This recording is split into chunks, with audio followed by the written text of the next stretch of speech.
മണ്ണുണ്ടി കോളനിയിൽ നിന്ന് K V Rahul ഉണ്ട് വിവരങ്ങളുമായി. രാഹുൽ, 4ാം ദിവസമാണ് മിഷന്റെ.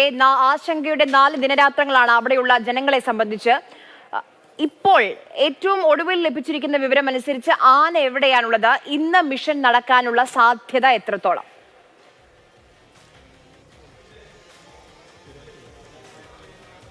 ആര്യ, ദൗത്യസംഘത്തെ സംബന്ധിച്ച് ഏറ്റവും അനുകൂലമായ സാഹചര്യമാണ് നിലവിലുള്ളത് എന്നതാണ്. അതായത് ദൗത്യസംഘം എവിടെ നിൽക്കുന്നോ അതിൻ്റെ 100 മീറ്റർ പരിധിയിലായി ആനയുടെ സിഗ്നൽ തുടർച്ചയായി കിട്ടിക്കൊണ്ടിരിക്കുന്നു എന്നതാണ്. അതായത് അനുയോജ്യമായ ഒരു സ്ഥലത്ത് ഇനി ആനയെ ടാർഗറ്റിലേക്ക് എത്തിക്കാൻ കഴിഞ്ഞു കഴിഞ്ഞാൽ മയക്കോടി വെക്കാൻ കഴിയും എന്നാണ് ഉദ്യോഗസ്ഥർ അറിയിക്കുന്നത്. നമ്മളിപ്പോൾ ഉള്ളത് മണ്ണുണ്ടിയിലാണ്. മണ്ണുണ്ടിയിൽ ഈ വനത്തിൽ ആണ് ആനയുള്ളത്. അതായത് നമ്മളിപ്പോൾ നിൽക്കുന്ന സ്ഥലത്ത് നിന്ന് ഏകദേശം ഒരു 500 മീറ്റർ അകലെയായി ആനയുണ്ട് എന്ന വിവരമാണ് വനംവകുപ്പ് ഉദ്യോഗസ്ഥരിൽ നിന്ന് കിട്ടുന്നത്. ആനയുടെ 100 മീറ്റർ ചുറ്റളവിൽ ദൗത്യ സംഘവും നിലയുറപ്പിച്ചിട്ടുണ്ട്. നമ്മുടെ ഈ പുറകിലുള്ള സ്ഥലം വഴിയാണ് അസിസ്റ്റന്റ് വെറ്റിനറി ഓഫീസറായ അജീഷ് മോഹൻദാസിന്റെ നേതൃത്വത്തിൽ മയക്കുവെടി സംഘം വനത്തിലേക്ക് പ്രവേശിച്ചത്. അതുപോലെ തന്നെ നമ്മൾ എല്ലാ ദിവസവും പറയുന്നത് പോലെ തന്നെ ആന തൊട്ടടുത്തുണ്ടെങ്കിലും അടിക്കാട്, മരത്തിൻ്റെ മറവൊക്കെ പ്രതിസന്ധിയായി നിൽക്കുന്നുണ്ട് എന്ന് തന്നെയാണ് സാഹചര്യം. അതുകൊണ്ട് മരത്തിൻ്റെ മുകളിൽ കയറി ഉൾപ്പെടെ വാച്ചർമാർ നിരീക്ഷണം തുടർന്നു വരികയാണ്.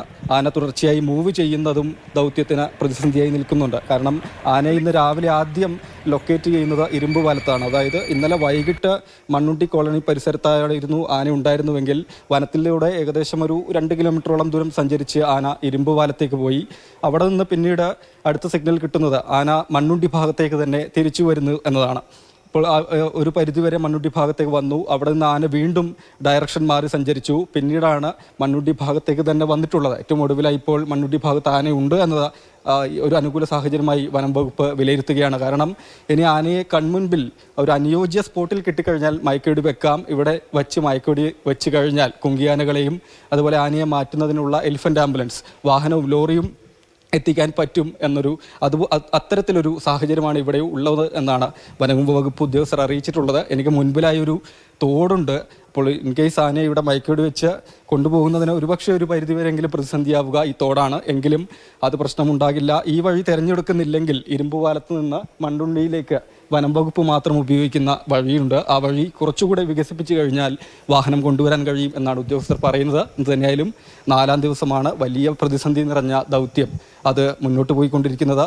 തൊട്ടടുത്തായി ഉണ്ട് എന്നത് ആശ്വാസകരമാണെന്ന് ഉദ്യോഗസ്ഥർ അറിയിക്കുന്നുണ്ട്. ആ വനത്തിന് സമീപത്തായി തന്നെയാണ് നമ്മളും ഉള്ളത്. ഒരു ഘട്ടത്തിൽ നമ്മളിവിടുന്ന് കുറച്ച് മുന്നോട്ട് പോയിരുന്നു. അപ്പോൾ ഉദ്യോഗസ്ഥർ പറഞ്ഞു ആന പരിസരത്തുണ്ട്, ശബ്ദം ഉണ്ടാകുകയാണെങ്കിൽ ആന അവിടെ നിന്ന് മാറാനുള്ള സാധ്യതയുണ്ട്. അതുകൊണ്ട് നിങ്ങൾ ആ പരിസരത്ത് നിന്ന് മാറി നിൽക്കണം എന്നതുൾപ്പെടെ ആവശ്യപ്പെട്ടിട്ടുണ്ട്. അതുപോലെ മേഖലയിലേക്ക് വരുന്ന ആളുകളെയൊക്കെ നിയന്ത്രിച്ചുകൊണ്ട് വനം വകുപ്പ് സർവ്വസജ്ജമായി നിൽക്കുകയാണ്. ഈ കഴിഞ്ഞ ദിവസങ്ങളിൽ, കഴിഞ്ഞ മണിക്കൂറുകളിൽ ഉണ്ടായ ഒരു സാഹചര്യം അതിൽ നിന്ന് വിഭിന്നമായി അനുകൂല അവസ്ഥയിലേക്ക് കാര്യങ്ങൾ എത്തി നിൽക്കുന്നു എന്നതാണ് ഈ മണിക്കൂറിൽ നമുക്ക് റിപ്പോർട്ട് ചെയ്യാൻ കഴിയുക. എന്തായാലും ഇനിയൊരു അനുയോജ്യമായ സ്പോട്ടിലേക്ക് എത്തിച്ച്, അതായത് അടിക്കാട് ഇല്ലാതെ, മരത്തിൻ്റെ മറവിലില്ലാതെ ആനയെ എത്തിച്ചു കഴിഞ്ഞാൽ മയക്കുവെടി വെക്കാൻ കഴിയും എന്ന് തന്നെയാണ് ദൗത്യസംഘത്തിലെ ഉദ്യോഗസ്ഥർ അറിയിച്ചിട്ടുള്ളത്. ശരി രാഹുൽ.